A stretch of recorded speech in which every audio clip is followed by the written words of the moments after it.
نحمده ونصلي على رسوله الكريم اما بعد فاعوذ بالله من الشيطان الرجيم بسم الله الرحمن الرحيم سنفرغ لكم ايها الثقلان آمنت بالله صدق الله مولانا العظيم وصدق رسوله النبي الكريم ونحن على ذلك من الشاهدين والشاكرين والحمد لله رب العالمین۔ میرے محترم بزرگوں، بھائیوں اور دوستوں، ایک آیت مبارکہ قرآن مقدس کی میں نے آپ کے سامنے تلاوت کی ہے۔ اسی آیت کریمہ سے متعلق میں چند باتیں آپ کی خدمت میں رکھوں گا۔ بسا اللہ رب العزت سے دعا فرما دیں کہ صحیح صحیح باتیں میری زبان سے کہلوا دے اور ہم سبھی کے لیے ان باتوں کو کارآمد اور نفع بخش بنا دے۔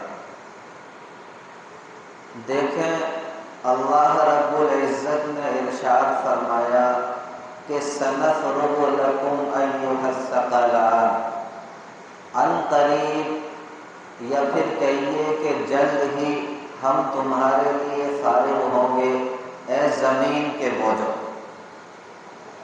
یاد رکھیں، جنات اور انسانوں میں سے جو لوگ اللہ رب العزت کی نافرمانی کرتے ہیں انہیں اللہ رب العزت نے زمین کا بوجھ قرار دیا اور یہ فرمایا کہ جلد ہی ہم تمہارے لیے فارغ ہوں گے۔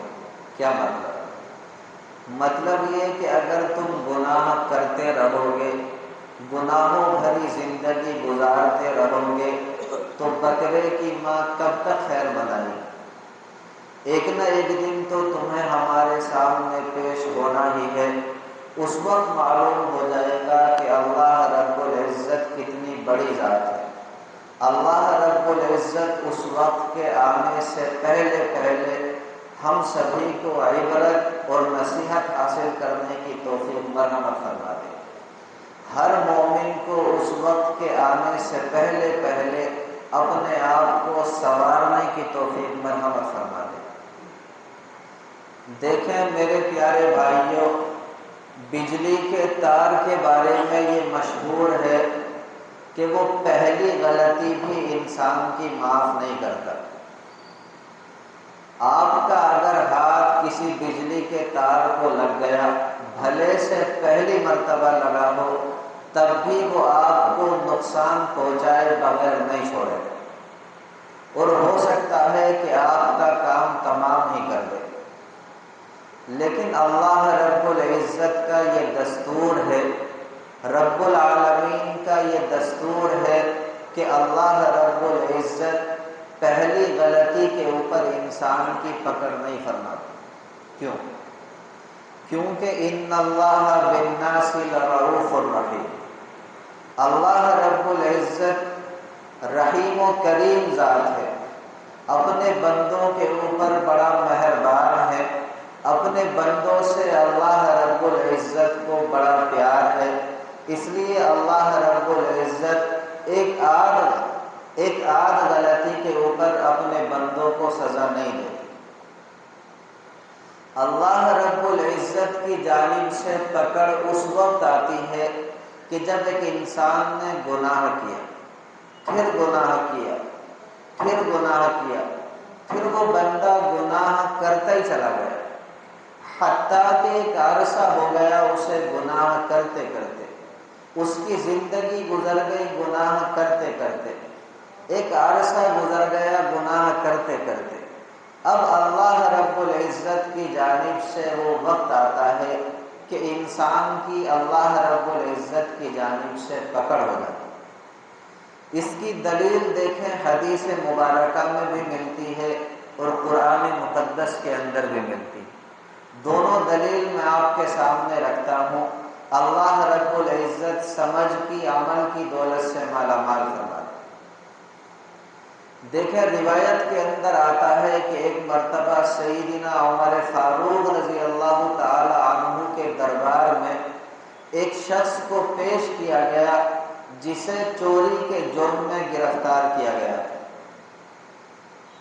وہ بندہ، وہ شخص کہنے لگا کہ امیر المومنین معاف فرما دیجئے، پہلی مرتبہ غلطی ہوئی ہے، آگے سے ایسا نہیں کروں گا۔ مطلب یہ تھا کہ میں نے پہلی مرتبہ چوری کی ہے، آگے سے ایسا نہیں ہوگا۔ اس پر عمر فاروق رضی اللہ تعالی عنہ نے فرمایا کہ ایسا نہیں ہو سکتا، ایسا ہو ہی نہیں سکتا کہ اللہ رب العزت پہلی غلطی کے اوپر کسی بندے کو رسوا فرما دے۔ چنانچہ تحقیق کی گئی تو پتہ چلا کہ وہ بندہ پہلے سے چوری کرتا چلا آ رہا تھا، اس کی عادت تھی چوری کرنے کی، اسے ایک عرصہ گزر گیا تھا چوری کرتے کرتے۔ تو میں عرض یہ کرنا چاہ رہا ہوں کہ جب بندہ گناہوں کے اندر الجھ جاتا ہے، اس وقت اللہ رب العزت کی جانب سے پکڑ آتی ہے۔ اس کو قرآن مقدس کے اندر بڑے پیارے انداز میں بیان کیا گیا۔ اللہ رب العزت نے ارشاد فرمایا کہ من کسب سیئہ، جس بندے نے کوئی گناہ کیا، اور فرمایا وَأَحَاطَتْ بِهِ خَطِیئَتُهُ، اور پھر اس کے گناہوں نے اس کا احاطہ کر لیا۔ کیا مطلب؟ مطلب یہ کہ اس نے اتنے گناہ کیے، اس نے اتنے گناہ کیے کہ وہ گناہوں کے اندر ڈوب گئے، وہ گناہوں کے اندر الجھ کر رہ گیا، اس کے گناہوں نے اسے اپنے گھیرے کے اندر لے لیا، اس کے گناہوں نے اسے اپنے لپیٹے کے اندر لے لیا۔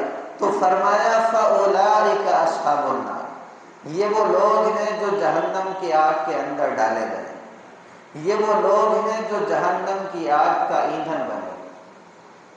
اور آپ انداز بیاں دیکھیں، اگر اللہ رب العزت صرف اتنا فرما دیتے کہ من کسب سیئہ، جس بندے نے کوئی گناہ کیا، فَأُولَٰئِكَ أَصْحَابُ النَّارِ، تو وہ جہنم کے اندر ڈالا جائے گا، جب بھی اللہ رب العزت کی یہ بات عین انصاف ہوگی۔ لیکن نہیں، اللہ رب العزت کی رحمت کے قربان جائے، اللہ رب العزت نے ارشاد فرمایا کہ جب تک بندہ گناہوں کے اندر الجھ نہیں جاتا، جب تک بندہ گناہوں کے اندر ڈوب نہیں جاتا، جب تک کہ بندے کو اس کے گناہ اپنے گھیرے کے اندر نہیں لے لیتے، اس وقت تک ہماری جانب سے پکڑ نہیں آتی۔ اور جب آتی ہے میرے پیارے بھائیو اللہ رب العزت کی جانب سے پکڑ، تو اللہ معاف فرمائے بڑی سخت آتی۔ قرآن مقدس کے اندر اللہ رب العزت نے ارشاد فرمایا ان اخذہ علیم شدید، کہ میری جو پکڑ ہے وہ بہت ہی زیادہ سخت، میری جو پکڑ ہے وہ بہت ہی زیادہ دردناک۔ اسی طرح ایک جگہ فرمایا وَلَا يُوثِقُ وَثَاقَهُ أَحَدٌ، کہ میں اس طرح باندھ دوں گا کہ دنیا کی کوئی طاقت تمہیں اس طرح باندھ نہیں سکتی، میں اس طرح جکڑ دوں گا، دنیا کی کوئی طاقت تمہیں اس طرح جکڑ نہیں سکتی۔ اسی طرح ایک جگہ اللہ رب العزت نے بڑے سخت الفاظ بیان فرمائے۔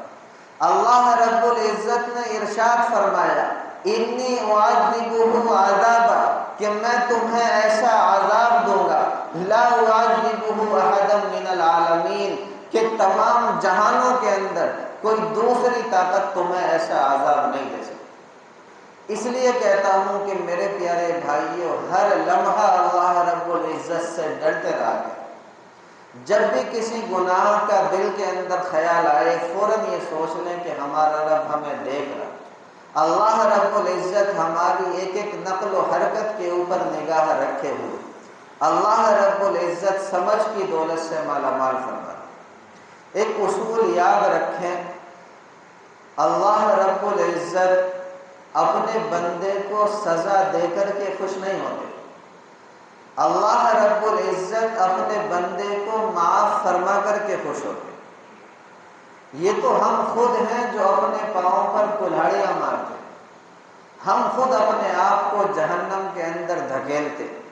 اس لیے ایک بزرگ بات کہا کرتے تھے اور بڑی اچھی بات کہا کرتے تھے، وہ یہ فرمایا کرتے تھے کہ انسان جتنی محنت سے انسان جتنی مشقت سے جہنم خریدتا ہے اس سے آدھی محنت کے اوپر اسے جنت مل سکتی ہے، لیکن کوشش نہیں کرتا۔ آج آپ دیکھیں ہم گناہ کی خاطر کتنے پاپڑ بیلتے ہیں، ہم گناہ کی خاطر کتنی مشقتیں اٹھاتے ہیں۔ آج ہم نے ایک گناہ کیا، پھر اس کو چھپانے کے لیے جھوٹ بولا، پھر جھوٹ بولا، پھر جھوٹ بولا، اس طریقے سے جھوٹ بولتے چلے گئے، اور یوں کہہ لیجئے کہ گناہوں کا ایک باکس کھل جاتا ہے جو بند ہونے کا نام نہیں لیتا۔ اللہ رب العزت اس وقت کے آنے سے پہلے ہم سبھی کو عبرت کی دولت سے مالا مال فرما دے۔ دیکھیں سیدنا ابو بکر صدیق رضی اللہ تعالی عنہ ایک بات کہا کرتے تھے، بڑی اچھی بات، اللہ رب العزت عمل کی سمجھ کی دولت سے مالا مال فرما دے۔ آپ یوں فرمایا کرتے تھے کہ بھائی 5 اندھیرے ہیں، 5 تاریکیاں ہیں، یا پھر کہیے کہ 5 اندھیریاں ہیں، اور 5 ہی اعمال اس کے لیے چراغ کا اور روشنی کا کام دیتے ہیں۔ آپ فرماتے تھے کہ یہ جو گناہ ہیں یہ اندھیرے کی مانند ہیں، یہ تاریکی کی مانند ہیں اور اندھیریوں کی طرح ہیں، اور فرمایا توبہ کرنا یہ اس کے لیے چراغ کا کام دیتا، روشنی کا کام دیتا۔ آج آپ کتنے ہی گناہ کیوں نہ کر لیں، آج آپ کتنے ہی خطاوار کیوں نہ ہو جائیں، آج آپ کتنے ہی بدکار کیوں نہ ہو جائیں، لیکن اگر ایک مرتبہ پکے سچے دل سے اپنے رب کے در پر ہاتھ پھیلا لے، اپنے رب کے سامنے رو لے اور گڑ گڑا لے، اللہ رب العزت تمہارے سارے گناہوں کو معاف فرما دے۔ اسی لیے سیدنا نبی اکرم صلی اللہ علیہ وسلم ارشاد فرمایا، آپ نے فرمایا کل بنی آدم خطا، کہ دنیا کا کوئی انسان ایسا نہیں جو گناہ نہ کرتا، دنیا کا کوئی انسان ایسا نہیں جس سے خطا نہ ہوتی، دنیا کا ہر انسان گناہ گار ہوتا، لیکن فرمایا وخیر الخطائین التواب، کہ بہترین غلطی کرنے والا وہ ہے جو جلدی توبہ کرے، بہترین گناہ گار وہ ہے جو جلدی توبہ کر لے۔ اس لیے میں کہتا ہوں کہ ہم میں سے کوئی ایسا نہیں جس سے گناہ نہ ہوتے ہوں، لیکن ایک مومن کی شان یہ ہے کہ جیسے ہی گناہ ہو فوراً شرمندہ ہو جائے اور اللہ رب العزت سے اپنے گناہوں کی معافی مانگے۔ اسی طرح فرمایا کہ قبر جو ہے وہ بھی تاریکی کی طرح، اندھیرے کی طرح ہے، اور اللہ رب العزت کا ذکر کرنا اس کے لیے چراغ کا کام دے گا۔ اسی طرح میرے پیارے بھائیوں قیامت جو ہے وہ بھی تاریکی اور اندھیرے کی مانند ہے۔ آج اگر آپ دنیا کے اندر رہ کر کے نیک اعمال کریں گے تو یہ نیک اعمال کل قیامت میں آپ کے لیے چراغ کا کام دیں گے، روشنی کا کام دیں گے۔ اسی طرح سیدنا ابو بکر صدیق رضی اللہ تعالی عنہ فرماتے، آپ نے فرمایا کہ کل قیامت کے اندر جو میزان ہوگی جس کے اوپر ہمارے اعمال تولے جائیں گے وہ بھی میرے پیارے بھائیوں اندھیرے کی طرح، وہ بھی تاریکی کی طرح ہے، اور کلمہ لا الہ الا اللہ محمد الرسول اللہ کا پڑھنا اس کے لیے چراغ کا کام ہے۔ آج آپ جتنا کلمہ طیبہ لا الہ الا اللہ اور محمد الرسول اللہ کا ورد کریں گے، کل آخرت میں انشاءاللہ ثم انشاءاللہ یہی کلمہ ہماری میزان اور ترازو کے اوپر ہمارے لیے چراغ اور روشنی کا کام دے گا۔ ایک مشہور حدیث مبارکہ جو آپ اکثر سنا کرتے، جس میں سیدنا نبی اکرم صلی اللہ علیہ وسلم ارشاد فرماتے، آپ نے فرمایا کہ اگر 7 آسمانوں، اگر 7 زمینوں کو ایک پلڑے میں رکھ دیا جائے اور دوسرے پلڑے میں فقط لا الہ الا اللہ اور محمد الرسول اللہ کو رکھ دیا جائے تو لا الہ الا اللہ محمد الرسول اللہ والا پلڑا جھک جائے، کیونکہ 7 آسمانوں اور زمینوں کی اللہ رب العزت کی نگاہ کے اندر وہ قدر و منزلت نہیں جو اس کلمہ طیبہ کی۔ اس لیے اگر چاہتے ہیں کہ ہماری جو میزان ہے وہ بھی روشن ہو تو میرے پیارے بھائیوں اپنے دل کی دنیا کو لا الہ الا اللہ اور محمد رسول اللہ کے ورد سے آباد کریں۔ اسی طرح دیکھیں جو کوئی صراط ہے وہ بھی میرے پیارے بھائیوں اندھیرے کی طرح ہوگا، اور تقوی یعنی پرہیزگاری کا اختیار کرنا اس کے لیے چراغ کا کام دے گا۔ تقوی اس کا نام ہے کہ آپ کہیں بھی کھڑے ہوں، کسی بھی مقام پر ہو، کوئی بھی کام کر رہے ہوں، ہر وقت آپ کے دل کے اندر یہ احساس ہو کہ میرا رب مجھے دیکھ رہا، میرا رب میرے اوپر نگاہ رکھے ہوئے ہے۔ اس کا نام ہے میرے پیارے بھائیوں تقوی۔ اور یاد رکھیں اگر کل آخرت میں یہ 5 نور آپ کے پاس ہوں گے، یہ 5 روشنی آپ کے پاس ہوں گی، تو پھر آخرت کی ساری منزلیں آپ آسانی کے ساتھ پار کر لیں گے، عبور کر لیں گے۔ اس لیے کہتا ہوں کہ آج دنیا کے اندر اس روشنی کو حاصل کرنے کا وقت ہے، اس نور کو حاصل کرنے کا وقت ہے۔ آج اللہ رب العزت نے ہمیں زندگی کی دولت سے مالا مال کر رکھا ہے، میرے پیارے بھائیوں اس نور کو حاصل کریں۔ جو لوگ اس دنیا سے جا چکے وہ دنیا کی زندگی کے ایک ایک پل کی قدر و قیمت جانتے، ہمیشہ انہیں یہ احساس رہتا ہے کہ کاش ہمیں زندگی کے کچھ لمحات اور ملے ہوتے تو ہم اپنی نیکیوں کے اندر اضافہ کر لیں۔ یہی وجہ ہے کہ جس بندے نے دنیا کے اندر اس نور کو حاصل نہیں کیا ہوگا وہ آخرت کے اندر چاہے گا کہ میں دوسرے کے نور سے فائدہ اٹھاؤں۔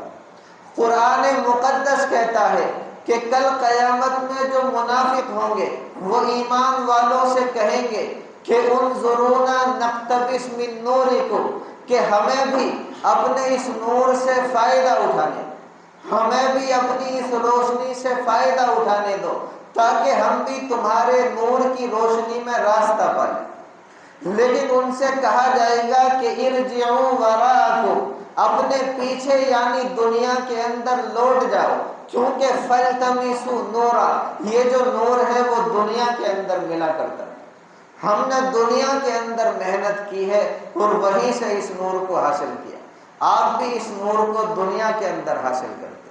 اس لیے کہتا ہوں کہ میرے پیارے بھائیوں آج ہمارے پاس وقت ہے، اپنی زندگی کے ایک ایک لمحے کی قدر کریں، ایک ایک پل کی قدر کریں۔ ویسے ہی دن رات اللہ رب العزت کی جانب سے آزمائشیں آ رہی ہیں، اپنے دل کا محاسبہ کریں اور یہ سوچیں کہ کبھی بھی کوئی کام ایسا نہیں کریں گے جس سے ہمارا رب ہم سے ناراض ہو، ہمارا رب ہم سے روٹھے۔ آج یہ تک طے کر کے اٹھیں کہ انشاءاللہ ثم انشاءاللہ آج سے ہر وہ کام کریں گے جس سے ہمارا رب ہم سے راضی ہوتا ہے۔ اللہ رب العزت کہنے سننے سے زیادہ عمل کی دولت سے مالا مال فرما دے۔ وما علینا الا البلاغ۔